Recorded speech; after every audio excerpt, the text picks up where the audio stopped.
On July 3rd, the panel of speakers above presented a webinar aimed at small and medium-sized Canadian businesses on how to export your service-based business internationally. What follows is the 10-minute segment that I did on specifically exporting your services by driving demand through digital ads overseas.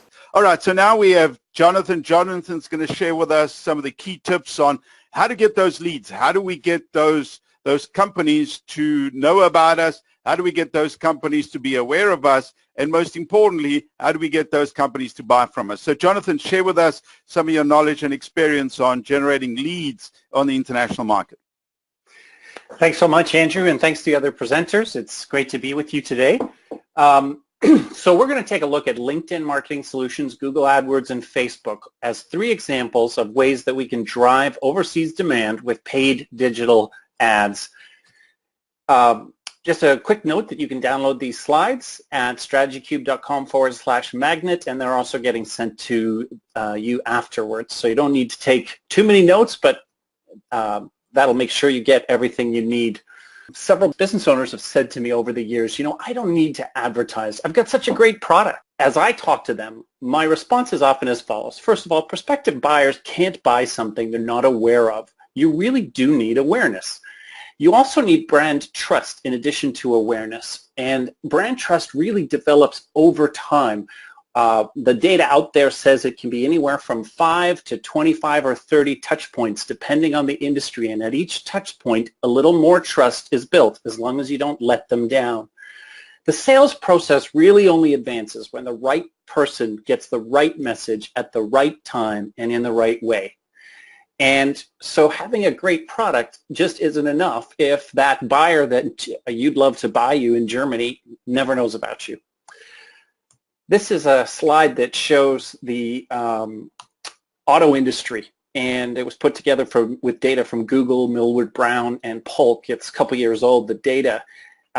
It's quite a complex purchase cycle for a consumer to buy a car these days.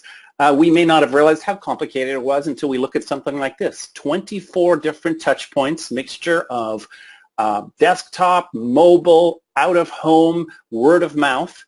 The interesting thing is 19 of the touch points are digital.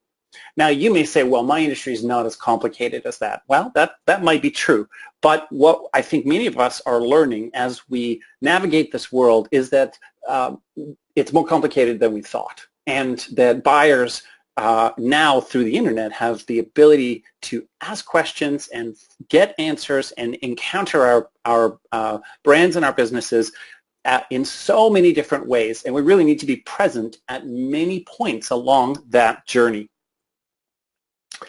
One of the most exciting things about these digital ad mediums is that you can go from selling only in your region to selling to any country in the world, and it's as simple as typing the names of the locations into the field. You can generally target anywhere from very large global regions, like saying all of Europe or all of South America, all the way down to cities and sometimes even postal codes and zip codes. So you get tremendous power with the geographic targeting that's available to us today.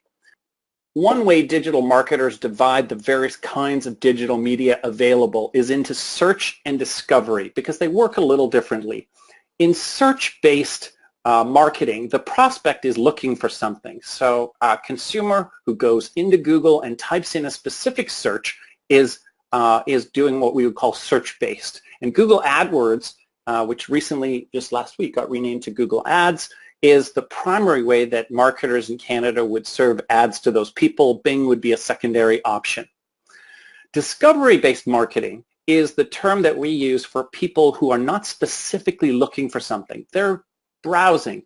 And it's a bit more like window shopping versus the above example. Mom needs to buy a pair of shoes for her son for school, so she's on a mission to just go get those shoes and come back. In the second example, this is a person who doesn't really need anything per se, but they find themselves in an attractive mall and they're enjoying looking through the windows. In that mode of discovery, from a business perspective, our best two options are LinkedIn Marketing Solutions and Facebook ads, but they behave a little differently. In the first one, there's very, very clear intent, but in the second one, you are basing your targeting not on what they are looking for, but on who they are and where they might be. And so it requires a little bit different thinking.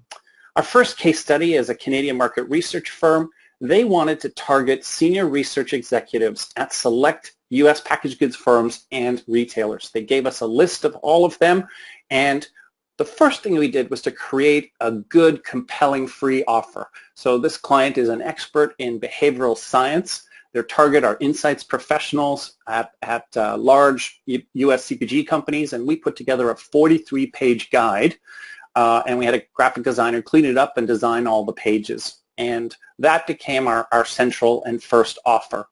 We then created a landing page outlining what you would get with some graphics and a form for them to download. And then we created the ad, which was very simply a LinkedIn post with a graphic. We then paid, using the LinkedIn Marketing Services platform, to show that ad to this target. It was a group of 900 people that we selected. We said United States. I've blurred out the names of all the companies just from a confidentiality perspective, but if you take a look at some of the titles, we're able to target down to a title level and say, I want market research managers, insights managers, director of market research. And so once the algorithm had finished doing its calculations, there were about 900 people we were targeting.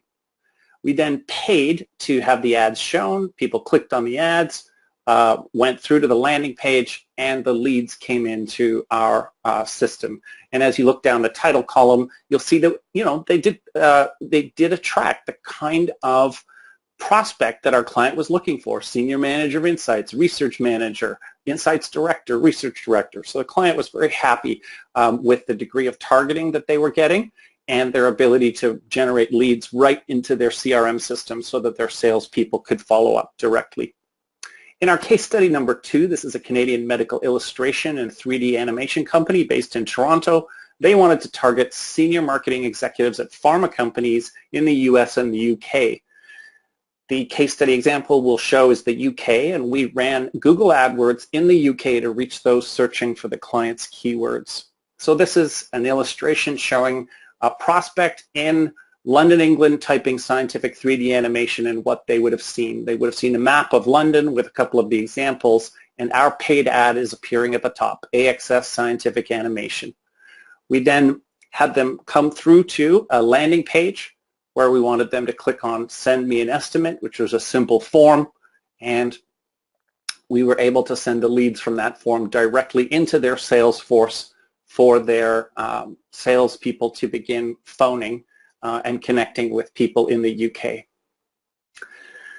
The last section I have for you is just where to start. So I've given you 2 examples, one being the LinkedIn example and the second being a Google AdWords example, but some people have said to me, where do I start in the maze of various digital options? And I would say if you're not using LinkedIn Sales Navigator, either you or your chief salespeople, you really should be. It's less than $150 a month. It's in the range of $80 to $130 depending on what options you take, and it gives you such sophisticated tools for reaching out to prospects. It lets you target by company, by experience, by education, by interests and identity.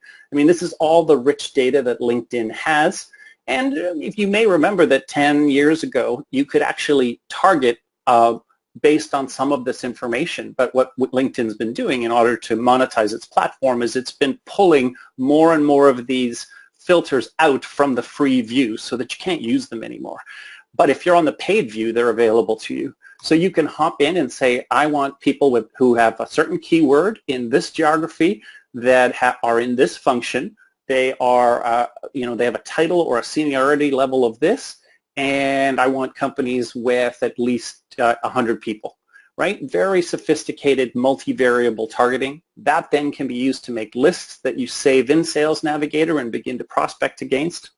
You can also, and this gives you an example of a list that I had made, You save those, you can save your searches, so you can come back to them later, and you can also have LinkedIn notify you about, for example, people who change jobs on your various lists, people who post on LinkedIn on your various lists, and that can be a very useful way to see some activity that's occurring with one of the people that you're prospecting to and then reach out to them based on that. One of my favorite things that so many people don't know about is account level targeting. If you have a list of accounts you want to go after in a specific geography, you can upload them to LinkedIn and it will target your ad to those companies. It's a fabulous tool. LinkedIn also offers built-in lead generation forms. Where this is useful is instead of sending people to your website, where most people's websites are not mobile optimized, and they actually users can experience a 5 to 10 second lag, which they often then just bail from. You can keep them right in LinkedIn.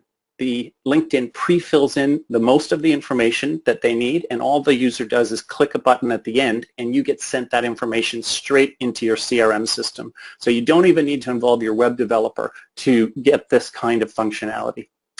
The last thing is sponsored InMail. This is when you want to email somebody that you found on LinkedIn, and they're not a connection, and you have to pay to reach them. It's about $10 per InMail. So if you do some quick math, if you emailed 10 people, you'd have paid $100.